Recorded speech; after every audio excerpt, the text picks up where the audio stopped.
rahmatullahi wa barakatuhu. Dear students, welcome to English with Kashif.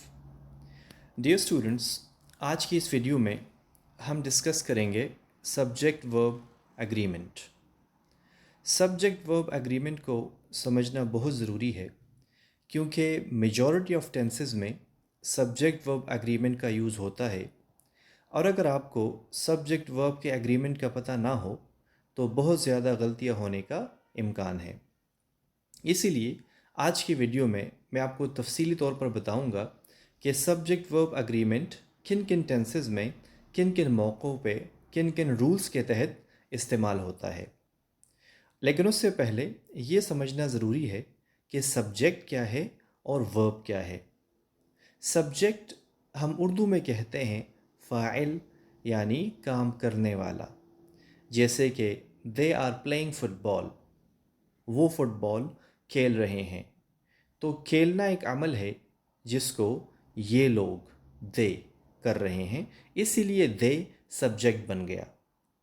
Playing चूँकि एक अमल है, action है, इसीलिए उसको वर्ब कहते हैं। अगर किसी सेंटेंस में सब्जेक्ट और वर्ब आपस में एग्रीमेंट ना रखते हों, यानी सब्जेक्ट वर्ब के अकॉर्डिंग ना हो या वर्ब सब्जेक्ट के अकॉर्डिंग ना हो, तो सेंटेंस ग्रामेटिकली गलत होगा। इसीलिए सब्जेक्ट वर्ब एग्रीमेंट को समझना बड़ा ज़रूरी है। जैसे कि आप इन एग्जाम्पल्स को देख लें। He play football, they goes to school, he have a new car, the boys is playing football, my friend are very honest, the teacher were teaching tenses, the teachers was checking notebooks। इन सारे sentences को पढ़ते ही ये आपके जहन को, आपके mind को click करेगा, देयर इज समथिंग रॉन्ग। जिस तरह पहला सेंटेंस है ही प्ले फुटबॉल, अगर आपको टेंसेस की प्रॉपर समझ ना हो या आपको सब्जेक्ट वर्ब एग्रीमेंट का पता ना हो तो आपको ये सेंटेंस सही दिखेगा, हालांकि ये गलत है क्योंकि ये सब्जेक्ट वर्ब एग्रीमेंट को वायलेट कर रहा है। इसी तरीके से बाकी सारे सेंटेंसेस गलत हैं क्योंकि ये सब्जेक्ट वर्ब एग्रीमेंट को वायलेट कर रहे हैं। इसीलिए आज की वीडियो में हम तफसील से समझेंगे कि सब्जेक्ट वर्ब एग्रीमेंट क्या है और इसको हम कैसे आसान तरीके से सीख सकते हैं। Subject verb agreement refers to matching the subject and verb of a sentence. जिस तरह मैंने आपको बताया, हर सेंटेंस में सब्जेक्ट का वर्ब के साथ एग्री करना और वर्ब का सब्जेक्ट के साथ एग्री करना ज़रूरी होता है। Subject must agree with the verb to be grammatically accurate. अगर आपको अपना सेंटेंस ग्रामेटिकली सही रखना है तो आपने इस एग्रीमेंट का, इस मुआहदे का आपने ख्याल रखना है। और इस एग्रीमेंट को सब्जेक्ट वर्ब कॉन्कॉर्ड भी कहा जाता है, यानी एक मुआहदा है। एक रूल के तहत सब्जेक्ट वर्ब के अकॉर्डिंग होना चाहिए और वर्ब सब्जेक्ट के अकॉर्डिंग होना चाहिए। अगर हम सब्जेक्ट वर्ब एग्रीमेंट की बात करें प्रेजेंट सिंपल में, तो हमें यह समझना होगा कि सब्जेक्ट दो किस्म के होते हैं, सिंगुलर सब्जेक्ट और प्लूरल सब्जेक्ट। जैसे कि अगर किसी सेंटेंस का सब्जेक्ट ही, शी, इट या कोई भी सिंगुलर नाउन हो, जैसे अली, काशिफ, आतिफ वगैरह, तो हमने वर्ब की फर्स्ट फॉर्म के साथ एस या ई एस का इजाफा करना है पॉजिटिव सेंटेंसेस में। प्रेजेंट सिंपल टेंस पे एक वीडियो मैं पहले बना चुका हूँ, मैं इस वीडियो की डिस्क्रिप्शन में उसका लिंक डाल दूंगा, आप वो वीडियो भी लाजिम देखिए। अगर किसी सेंटेंस का सब्जेक्ट ही, शी, इट या सिंगुलर नाउन हो तो उस सेंटेंस में वर्ब के साथ एस या ई एस का इजाफा हमने पॉजिटिव सेंटेंसेस में करना है। जैसे कि he works hard, he works hard. He चूंकि सिंगुलर सब्जेक्ट है इसलिए हमने वर्ब को भी सिंगुलर ही रखना है और वहाँ पे एस का इजाफा करना है। अब ये एस देखने में तो मामूली सा है, एक लेटर है, लेकिन अगर इस सेंटेंस से, इस वर्ब से ये एस हटा दिया जाए तो पूरे का पूरा सेंटेंस गलत हो जाएगा। इसीलिए सब्जेक्ट वर्ब एग्रीमेंट को समझना बड़ा ज़रूरी है।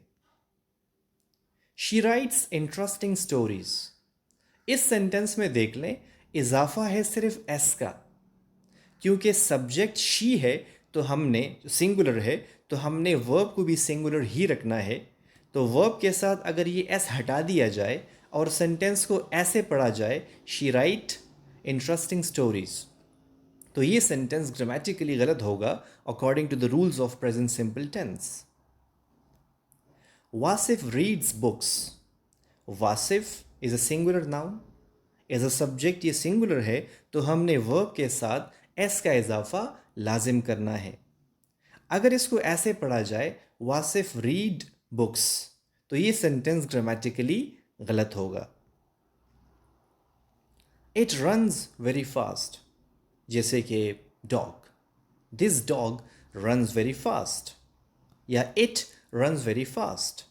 इट चूंकि सिंगुलर है तो हमने वर्ब को भी सिंगुलर ही रखना है, क्योंकि आज का हमारा टॉपिक क्या है? Subject verb agreement. दोनों का आपस में एग्री करना ज़रूरी है। अगर इसको सिर्फ ऐसे पढ़ा जाए, इट रन वेरी फास्ट, अगर विदाउट एस पढ़ा जाए तो सेंटेंस ग्रामेटिकली गलत होगा। His father runs a business. अगर एस को हटा दिया जाए तो देखने में मामूली सी बात है, एक लेटर हमने हटा दिया, लेकिन इस एक लेटर के हटाने से ये सारा सेंटेंस ग्रामेटिकली गलत हो जाएगा, क्योंकि हमने सब्जेक्ट वर्ब एग्रीमेंट को समझना है, इसकी अहमियत को जानना है। इश्मल गोज़ टू स्कूल। इश्मल स्कूल जाती है। अगर इस वर्ब से ये ई एस हटा दिया जाए तो सेंटेंस ग्रामेटिकली गलत होगा, क्योंकि सब्जेक्ट वर्ब एग्रीमेंट वायलेट हो जाएगा। ही वॉशेज हिज कार। वो अपनी गाड़ी धोता है। अगर ये ई एस हटा दिया जाए और सेंटेंस को ऐसे पढ़ा जाए, ही वॉश हिज कार, तो सेंटेंस ग्रामेटिकली गलत होगा। She watches cartoons.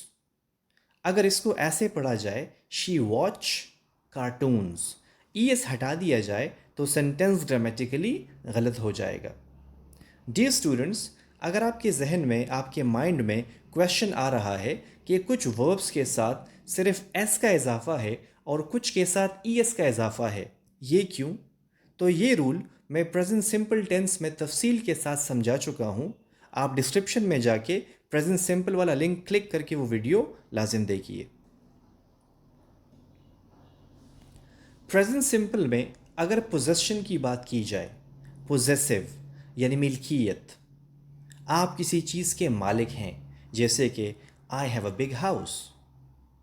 I have a big house, मेरा एक बहुत बड़ा घर है, या मैं एक बड़ा घर रखता हूँ, यानी मैं एक बड़े घर का मालिक हूँ, पोजेशन। ही, शी, इट और सिंगुलर नाउन के साथ हैज़ का इस्तेमाल किया जाएगा, जैसे कि शी हैज़ ब्यूटिफुल ड्रेसेस। अब शी चूँकि सिंगुलर है, अगर इसके साथ मैंने हैज़ की बजाय हैव लगा दिया तो ये सेंटेंस ग्रामेटिकली गलत हो जाएगा। She have beautiful dresses, no, that would be wrong. He has an expensive car. अब ही चूँकि सिंगुलर है तो हमने हैज़ का इस्तेमाल करना है, हैव का इस्तेमाल नहीं करना, क्योंकि हम समझ रहे हैं सब्जेक्ट वर्ब एग्रीमेंट को। It has strong legs. It, for example, table. This table has strong legs. It has strong legs. It चूँकि सिंगुलर है तो हमने हैज़ का इस्तेमाल करना है, हैव का इस्तेमाल नहीं करना। इसी तरीके से अगर सब्जेक्ट आपका आई, वी, यू, दे या प्लूरल नाउन्स हो तो हमने हैज़ का इस्तेमाल नहीं करना, बल्कि हैव का इस्तेमाल करना है, जैसे कि I have a good job. I have a good job, अगर मैं यहाँ यूज़ करूँ I has a good job, that would be wrong, क्योंकि हम समझ रहे हैं सब्जेक्ट वर्ब एग्रीमेंट को। सब्जेक्ट एग्री करना चाहिए वर्ब के साथ और वर्ब एग्री करना चाहिए सब्जेक्ट के साथ। We have a big house, we have a big house. Have का इस्तेमाल क्यों? क्योंकि वी प्लूरल ग्रुप में है। अगर मैं कहूँ we has a big house तो ये सेंटेंस ग्रामेटिकली गलत होगा। They have all the required skills, अगर यहाँ पे दे हैज़ लगा दिया जाए तो ये गलत होगा। यू हैव इनफ टाइम, आपके पास काफ़ी वक्त है। अगर यू के साथ हैज़ का इस्तेमाल कर दिया जाए तो गलत होगा। तो डियर स्टूडेंट्स, आपने देखा कि ही, शी, इट और सिंगुलर नाउन के साथ हमने हैज़ का इस्तेमाल करना है और आई, वी, यू, दे और प्लूरल नाउन्स के साथ हमने हैव का इस्तेमाल करना है। किसी जगह पर अगर हैज़ लगता है और हमने हैव लगा दिया तो सब्जेक्ट वर्ब एग्रीमेंट वायलेट हो गया और सेंटेंस ग्रामेटिकली गलत हो गया। Ishmal and Noor have many toys. यहाँ पर हैव का इस्तेमाल क्यों? क्योंकि सब्जेक्ट प्लूरल हो गया, कंपाउंड सब्जेक्ट। इश्मल एंड नूर, अगर मैं सिर्फ इश्मल यूज़ करूँ, इश्मल हैज़ मैनी टॉयज, क्योंकि वो सिंगुलर है। लेकिन चूंकि मैंने डबल सब्जेक्ट यूज़ किए हैं, कंपाउंड सब्जेक्ट यूज़ किया है, Ishmal and Noor, they are two, they are plural, that's why I have to use have.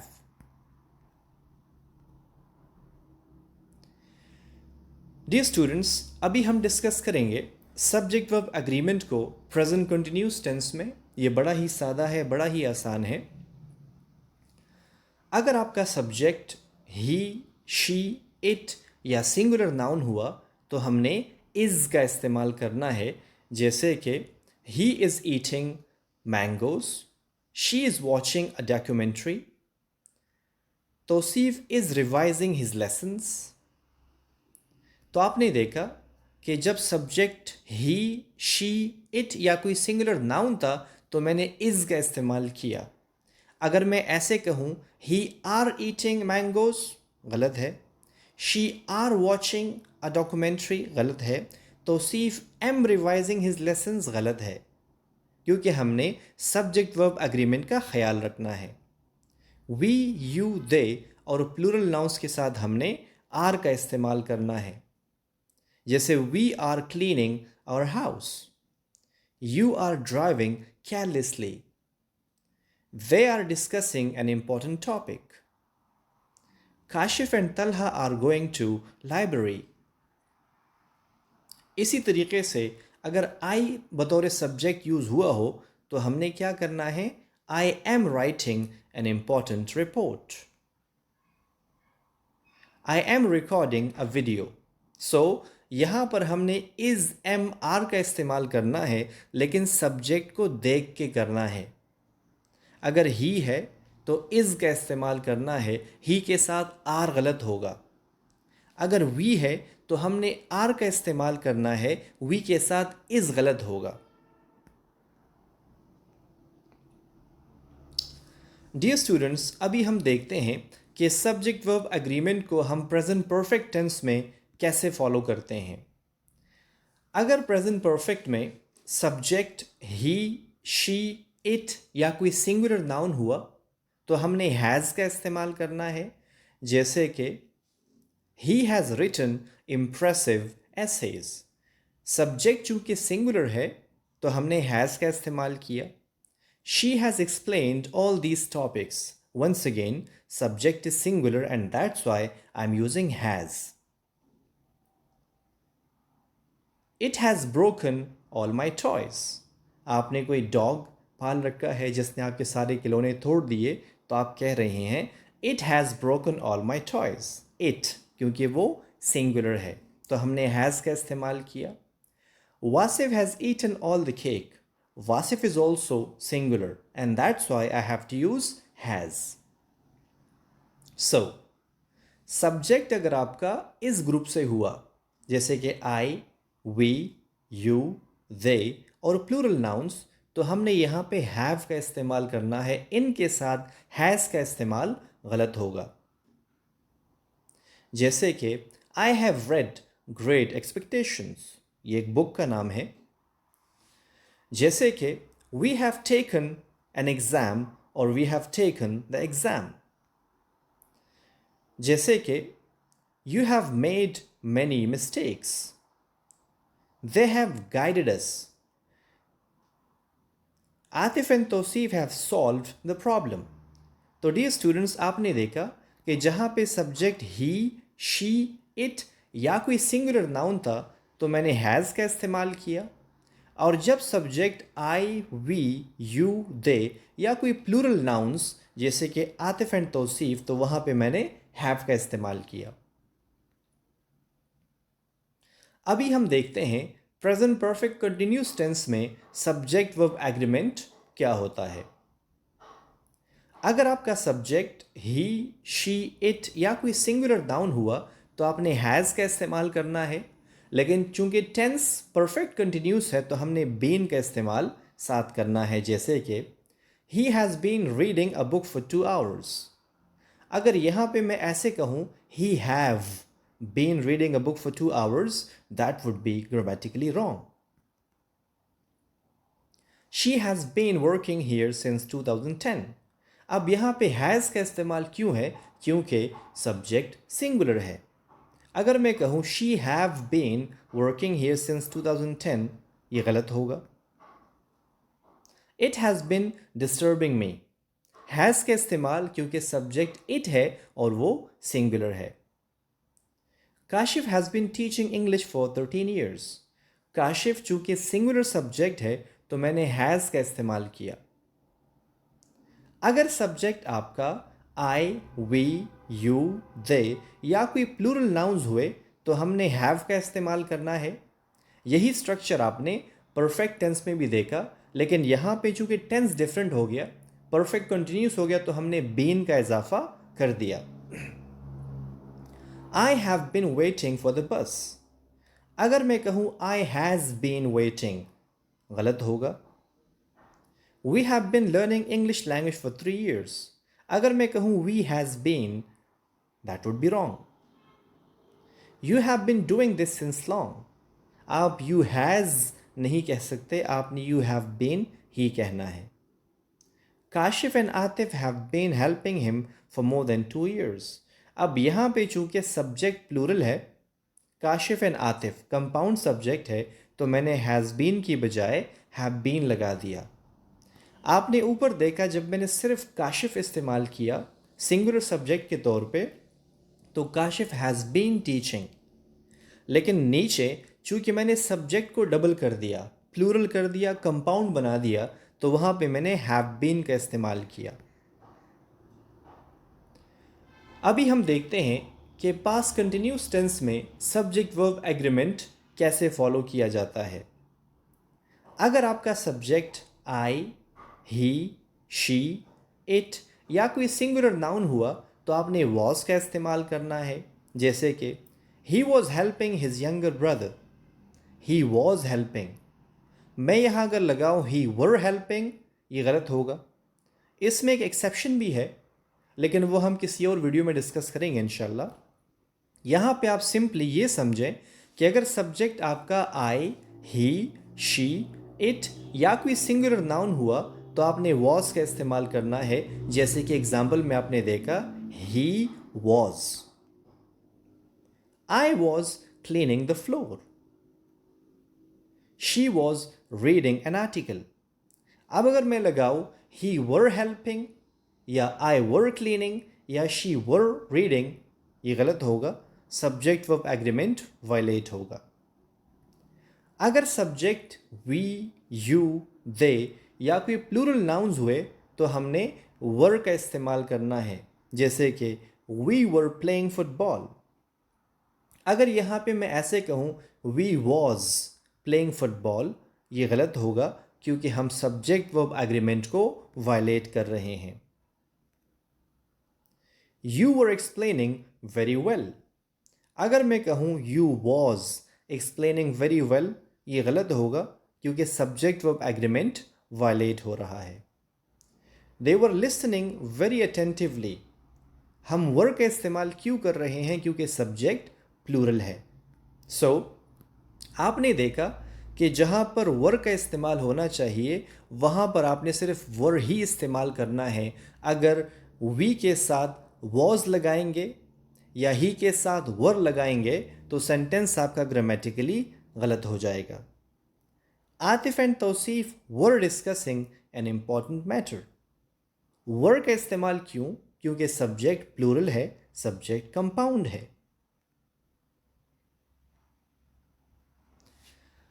अभी हम डिस्कस करते हैं मॉडल वर्ब्स को। अगर आपको मॉडल वर्ब्स का नहीं पता तो इस पर इंशाल्लाह एक वीडियो में आइंदा टाइम में बनाऊंगा। अभी आप सिर्फ इतना समझें कि can, may, must, shall, will, could, might, should, would, इन चीज़ों के साथ सब्जेक्ट वर्ब एग्रीमेंट का कोई सरोकार नहीं है, कोई काम नहीं है। आप इसके साथ सब्जेक्ट सिंगुलर लगाएं या सब्जेक्ट प्लूरल लगाएं, ये वर्ब को अफेक्ट नहीं करेगा। यानी सब्जेक्ट वर्ब एग्रीमेंट यहां पे नहीं बनता। जैसे कि he can do it, he can do it. अब कैन एक मॉडल वर्ब है जिसके बाद मैंने first form of the verb लगा दिया, डू। जब मैंने सब्जेक्ट चेंज किया और ही के बजाय दे लगा दिया, फिर भी वर्ब चेंज नहीं हुआ, दे कैन डू इट। तो जैसे आपको मैंने बताया, verbs do not change according to subject if used with a model verb। अगर इन चीज़ों के साथ कैन, मे, मस्ट वगैरह के साथ अगर वर्ब यूज़ हो तो वो सब्जेक्ट खुद की तरफ नहीं देखेगा। सब्जेक्ट चाहे जो भी हो, वर्ब फॉर्म चेंज नहीं होगा। जैसे कि मैं ये नहीं कह सकता ही कैन डज इट, मैं सिर्फ ये कह सकता हूँ ही कैन डू इट। तो आप ये जो डू है, जो वर्ब है, आप इसको ही, शी, इट के साथ लगाएं या आई, वी, यू, दे के साथ लगाएं, ये डू ही रहेगा क्योंकि इससे पहले मॉडल वर्ब का यूज हुआ है।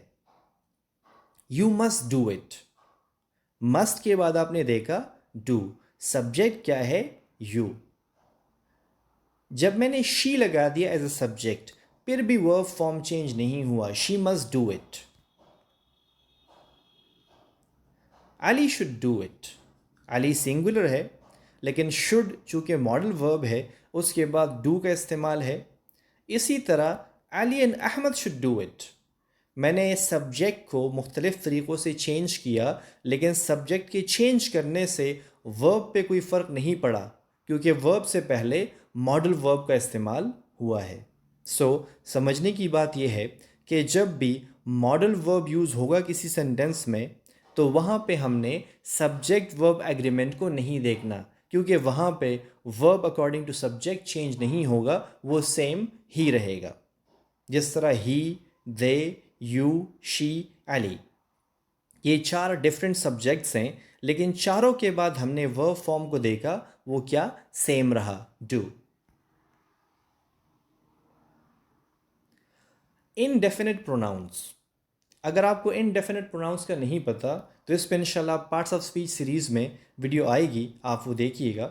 अब भी आप सिर्फ इतना समझें कि इनडेफिनिट प्रोनाउंस में हम कुछ लोगों को या कुछ चीज़ों की तरफ रेफ़र करते हैं जहाँ पे जेंडर का पता नहीं होता, मेल है या फीमेल, जहाँ पे नंबर का पता नहीं होता कि ये 2 है या 5 है या 1 है, कोई पता नहीं होता। जैसे कि एनीबडी, एनीबडी मेल भी हो सकता है, फीमेल भी हो सकता है, हो सकती है। जैसे एवरीबडी, एवरीबडी में कोई क्लैरिटी नहीं है कि ये मेल्स की बात हो रही है कि फीमेल्स की बात हो रही है, ये 2 लोगों की बात हो रही है कि 5 लोगों की बात हो रही है। इनडेफिनिट, गैर मखसूस, इसमें पता नहीं चलता। जैसे कि समवन स्टोल माई पेन, किसी ने मेरा पेन चुराया। अब ये किसी ने, ये कौन है? कोई पता नहीं है। ये कोई मेल हो सकता है, कोई फीमेल हो सकती है। That is called indefinite pronouns. तफसील इंशाल्लाह आप अगली वीडियो में देखेंगे। इनडेफिनिट प्रोनाउंस हमेशा एज अ सिंगुलर कंसिडर किए जाते हैं। Indefinite pronouns are always taken singular and that's why it always takes singular verbs and helping verbs। जैसे कि मैंने आपको बताया कि indefinite pronouns हमेशा बतौर सिंगुलर इस्तेमाल होते हैं, इसीलिए आप इनके बाद देखेंगे singular verbs। यहाँ पे एग्रीमेंट क्या है कि जब भी आपने anybody, everybody, nothing, anything, no one, everyone, anyone, someone, somebody, everything, nobody, something। अगर आपने ये चीज़ें देखी तो आपने इसके फ़ौरन बाद जो वर्ब होगा उसको आपने सिंगुलर रखना है। जिस तरह ही प्लेज है तो ही सिंगुलर है, इसी तरीके से इंडेफिनिट प्रोनाउंस भी सिंगुलर के तौर पे कंसिडर किए जाते हैं, इसीलिए आपने इसके बाद सिंगुलर वर्ब ही रखना है। जैसे कि someone helps him, someone helps him, कोई उसकी मदद करता है। अब ये कोई में कोई पता नहीं है, मेल फीमेल जेंडर का कोई पता नहीं है, नंबर का कोई पता नहीं है, तो हेल्प्स आपने बतौर सिंगुलर वर्ब लगा दिया। Everything was ready. अब ये एवरीथिंग में 2 चीज़ें हैं, 5 चीज़ें हैं, 10 चीज़ें हैं, जो भी है, लेकिन चूंकि ये इंडेफिनिट प्रोनाउन है तो आपने यहाँ पे एग्रीमेंट क्या रखना है कि हर इंडेफिनिट प्रोनाउन के साथ आपने सब्जेक्ट को सिंगुलर रखना है। So everything was ready. Somebody has stolen my pen. Somebody has, somebody को आपने एज ए सिंगुलर रखना है तो आपने वहाँ पे हेल्पिंग वर्ब क्या लगाया, हैज़ लगाया। वहाँ पे हैव लगाएंगे तो गलत होगा, somebody have, no. No one comes here on Friday, कोई भी यहाँ पे फ्राइडे को नहीं आता। इनडेफिनिट क्यों है, क्योंकि नहीं पता ये मेल्स की बात है कि फीमेल्स की बात है, 2 लोगों की बात है कि 5 लोगों की बात है, कोई पता नहीं चल रहा, तो इसलिए हमने इसको सिंगुलर रखना है। एवरीवन एंजॉयज प्लेजेंट वेदर, अच्छे मौसम को हर कोई इंजॉय करता है।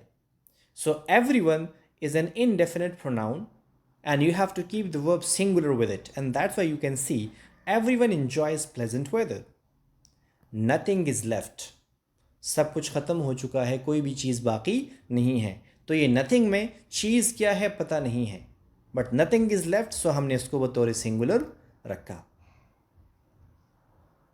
डियर स्टूडेंट्स, आज की वीडियो में हमने सब्जेक्ट वर्ब एग्रीमेंट को तफसील के साथ डिस्कस किया। एक्सेप्शंस इंशाल्लाह अगली किसी वीडियो में डिस्कस करेंगे। अगर आपको सब्जेक्ट वर्ब एग्रीमेंट के हवाले से कोई भी क्वेश्चन हो तो आप कमेंट्स में मेंशन करें, मैं इंशाल्लाह किसी अगली वीडियो में उसको क्लैरिफाई करने की कोशिश करूँगा। Thank you so much.